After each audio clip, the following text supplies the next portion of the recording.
Hey guys, welcome back. Just wanted to show you guys I redid the back of my camper. Let me swap the camera around and I'll show you a little bit. So I replaced the back galley hatch and put on some cargo doors.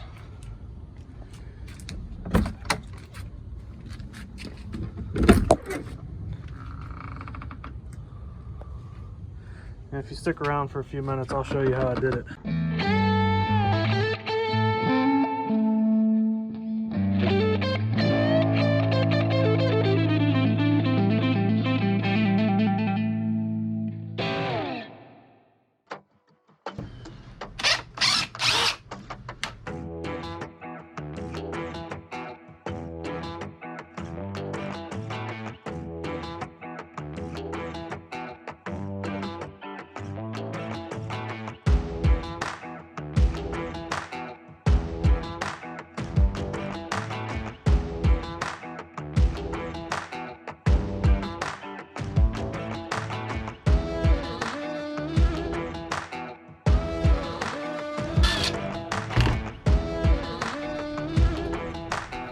So I'm in the process of removing this old hinge from my galley. I've tried 3 different types of hinges, 2 hurricane hinges and a stainless steel piano hinge that I had this rubber underneath. And no matter which hinge I used and how I set it up, multiple tries, I just couldn't get it to stop leaking. And I'm tired of messing with it, so I'm removing the galley hatch and I'm gonna rebuild the back end. Ordered a custom cargo door in that box over there. I'm gonna frame out the back of the camper and have a cargo door from about here down that double opens. So I'm in the process of removing this old hinge, and I've got this butyl tape under here. And stuff's a pain to remove. So I thought I'd try something new. Picked up this scraper bit designed for a reciprocating saw, or sawzall, some of you might call it. I saw one of these being used on V-Tune's channel, YouTube channel. He was using it to remove seam sealer. And I thought maybe, just maybe, it might work to quickly and easily remove this butyl tape. So I'm gonna give that a shot and see how it turns out.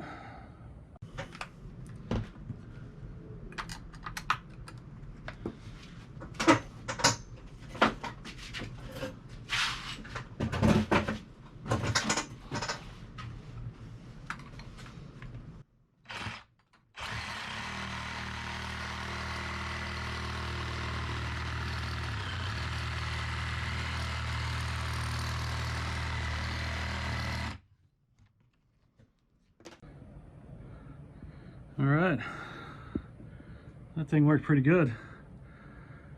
It does scratch everything all up, so I wouldn't advise using it on anything that you want to protect the finish on, but I'm not planning on reusing any of this except for this aluminum sheet.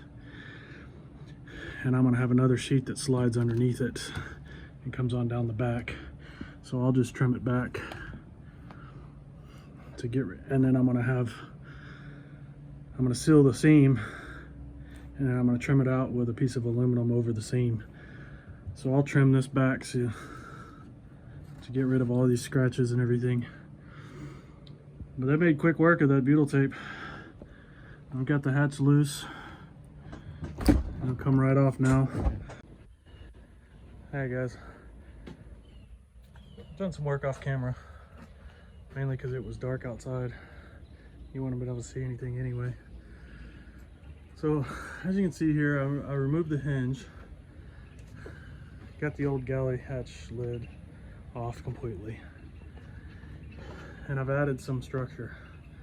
So I added a second board across here, mainly so I have something to screw into here. Another one here,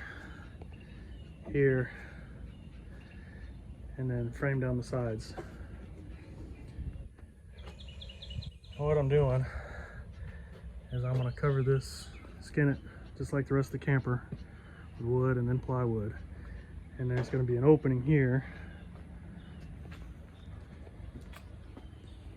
that I'm putting that in.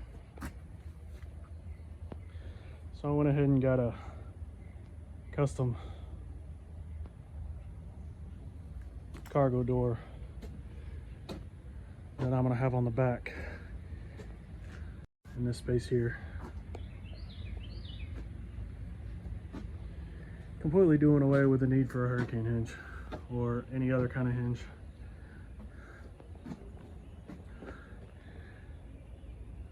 So that's where I'm at. I'm gonna get back to work.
There it is,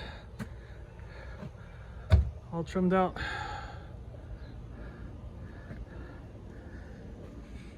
Got a little bit of a bow in the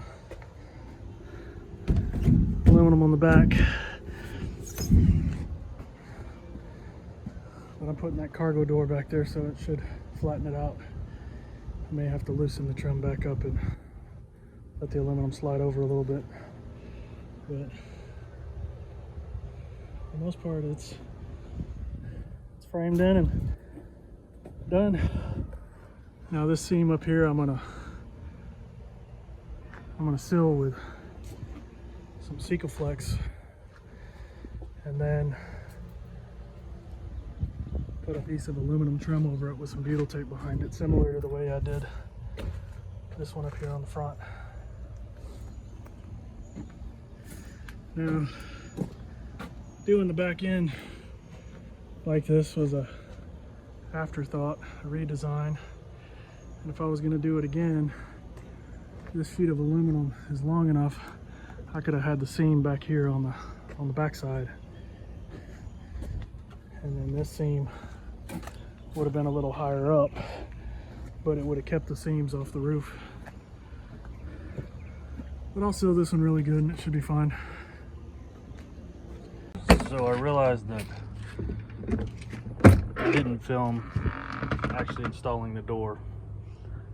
So I wanted to kind of show you how it's done.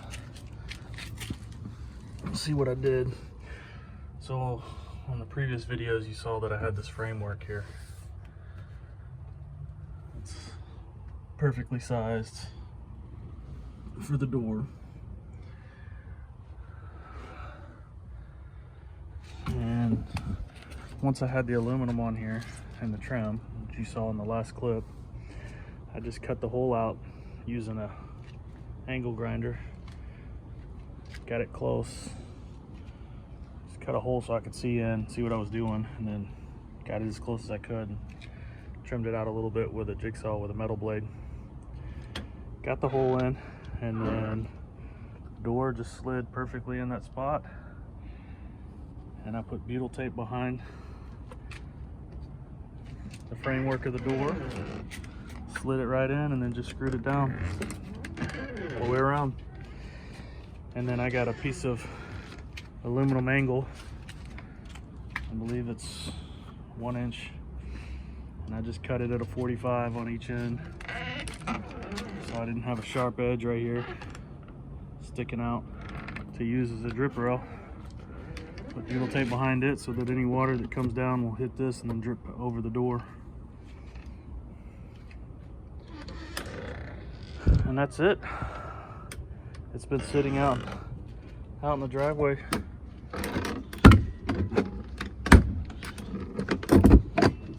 for a couple of weeks, and I haven't had any signs of any moisture or leaking inside.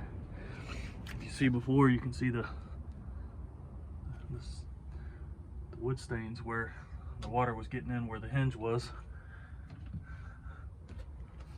and on both sides. You can see up here where the galley was. I just added this second board here so I'd have something to screw into from the top. This one here and this one here. Added some bendable plywood around this edge that stops right here behind the door.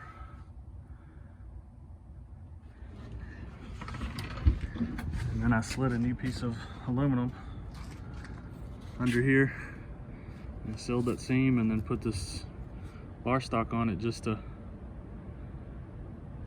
clean up that seam. Of course, butyl tape underneath it, and that's it. So now I've got a set of double doors. I'll be able to use this back end for storage. Like I said in the previous video, this will be eventually a wall here that goes all the way down. I still got to trim my mattress.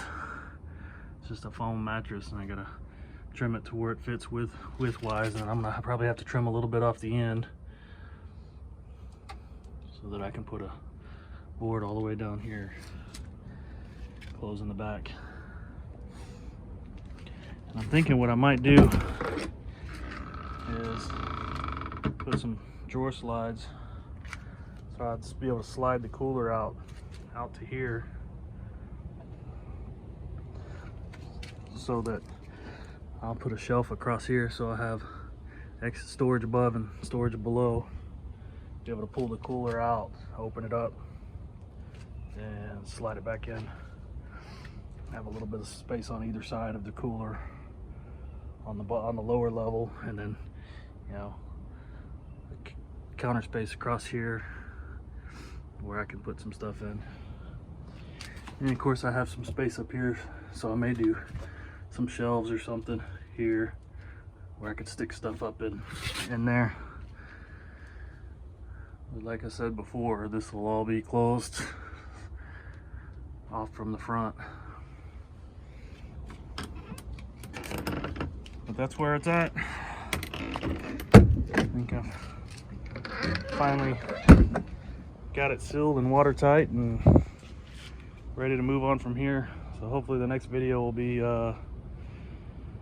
finishing the electrical and then finishing the cabinets. I've got to finish the electrical before I can do the cabinets. Or finish the cabinets because my face frame for the cabinets was going to go all the way up to the ceiling. All the way up to here. So it'd just be easier to being able to reach in there and grab wires and stuff when I'm running the wires, to be able to finish the electrical before I do the face plates or the face frame of the cabinet and then the doors. And of course I'll clean all this wiring up after I get it all installed. I just, you know, wanted to make sure I got everything working before one of my reading lights quit working, so I'm gonna have to either replace it or just have the one. And of course I'll have all this covered, so you won't see any of those wirings or anything. But that's it. That's where I'm at right now. Appreciate you guys watching, and if you like what I'm doing, hit subscribe, hit that bell notification so you get notified whenever I post a new video. And I'll see you guys soon. Thanks for watching.